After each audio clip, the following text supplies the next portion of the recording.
Ulysses Grant was elected President of the United States in 1868. Grant was a military hero. He led Union troops of the North to victory over Confederate troops of the South in the Civil War. Grant was extremely popular, but he was a much better general than he was a politician. As president, it was not long before he got into trouble in the battles of politics and government. This week in our series, Larry West and Frank Oliver talk about the first term of President Ulysses Grant. Grant resigned from the Army to run for president. However, he ran on his record as a winning general. "Let us have peace," he often said, and the people believed he would guarantee peace. In fact, Grant guaranteed nothing. As a presidential candidate, he offered no new national programs.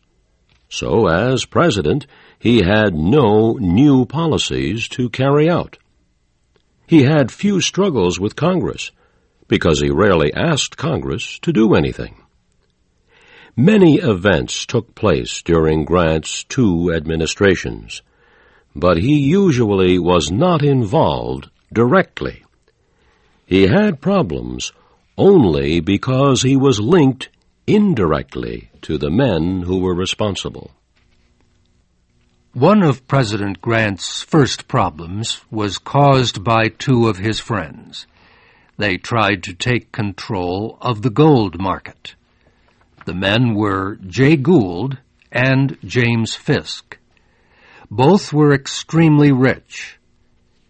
Gould and Fisk developed a plan to buy a large part of the nation's gold supply when the price was low. They would hold the gold until demand greatly increased the price. Then they would sell it and make a lot of money. To be successful, they had to prevent the government from selling gold on the market.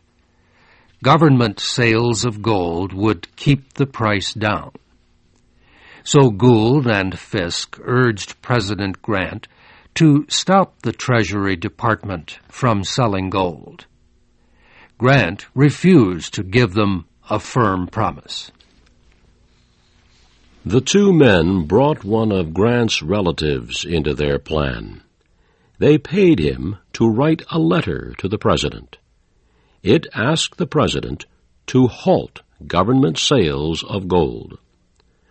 A messenger took the letter to the White House. He then sent a telegram to James Fisk saying the letter had been delivered. The telegram said, "Letter delivered. All right."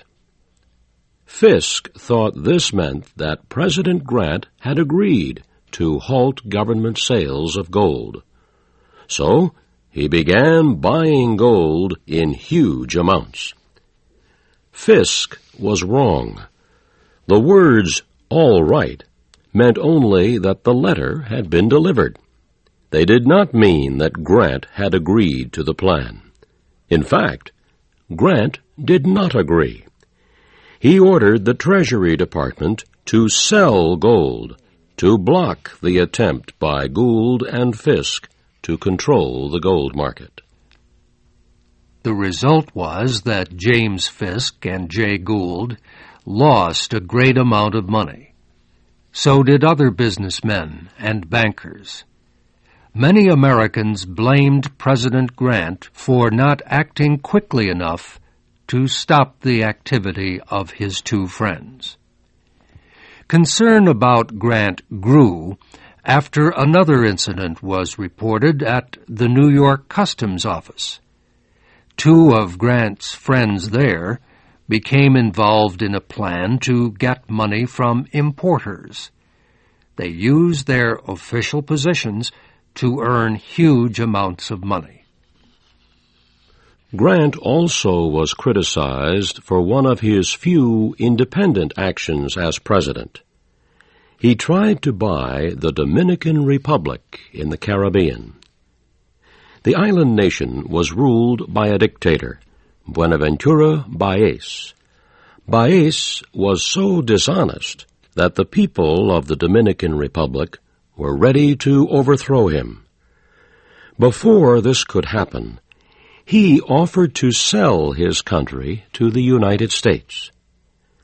When Grant received the offer, he sent a White House official to negotiate with Báez.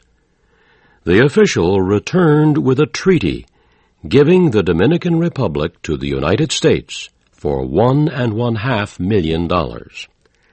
Grant immediately sent American warships to the Dominican Republic. He wanted to keep Báez in power until the treaty was completed. Grant asked the Senate to approve the treaty. Many senators opposed it. They said taking control of the Dominican Republic would cost too much money. They also said it was a bad idea for the United States to take control of any nation in the Caribbean.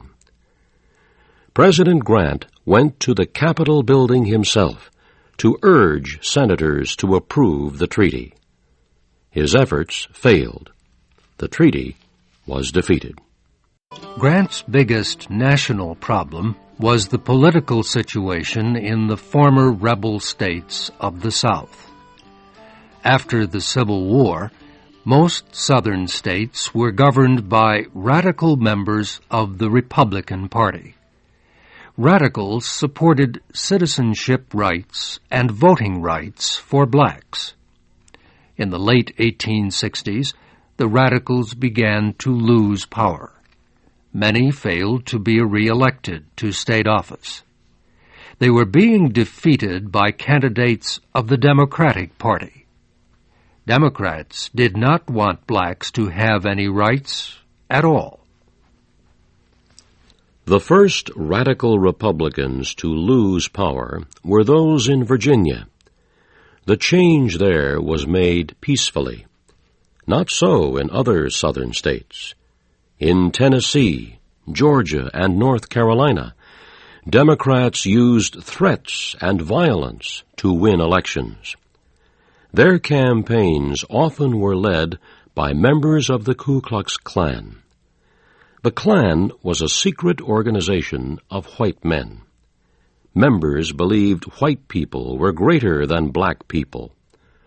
Wearing cloths over their faces, Klansmen broke up radical Republican political meetings.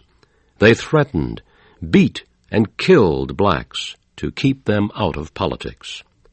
They did the same thing to whites who tried to organize or help blacks. Before long, Ku Klux Klan groups were formed in every Southern state. By 1871, radical Republican congressmen were demanding a new law to destroy the Ku Klux Klan.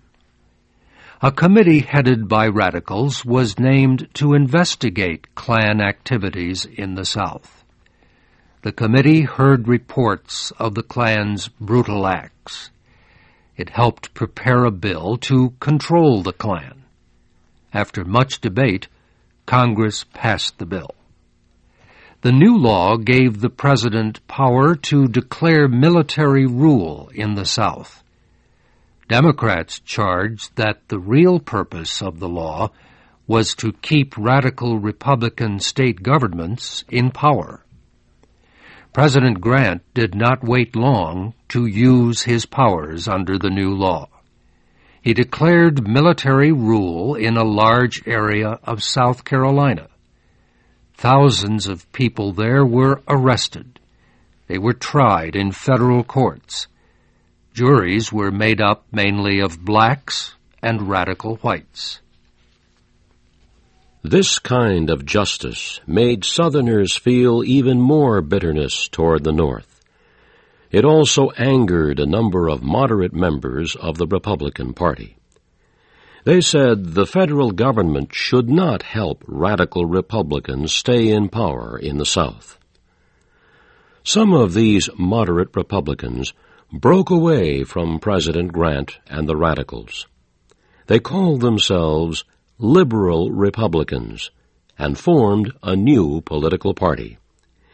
They held their own presidential nominating convention for the election of 1872. They nominated Horace Greeley as their candidate. Greeley published the New York Tribune newspaper. Democrats believed their only chance to win the election was to support the new liberal Republicans. So they, too, chose Horace Greeley as their presidential candidate.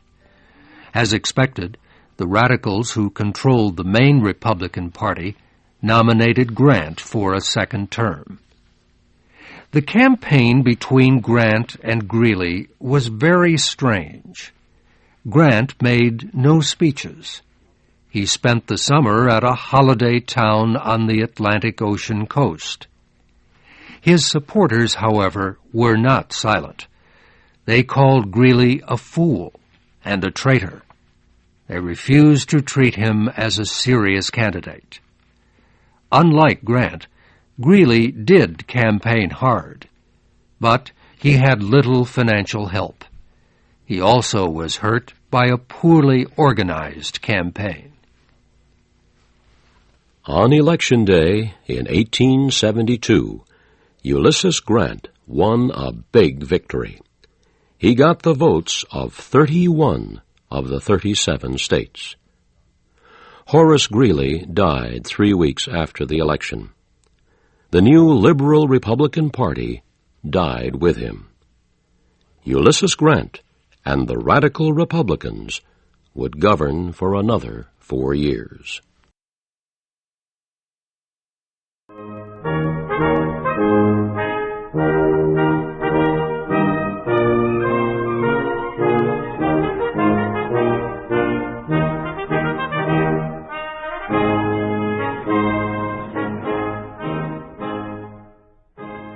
Thank you for watching.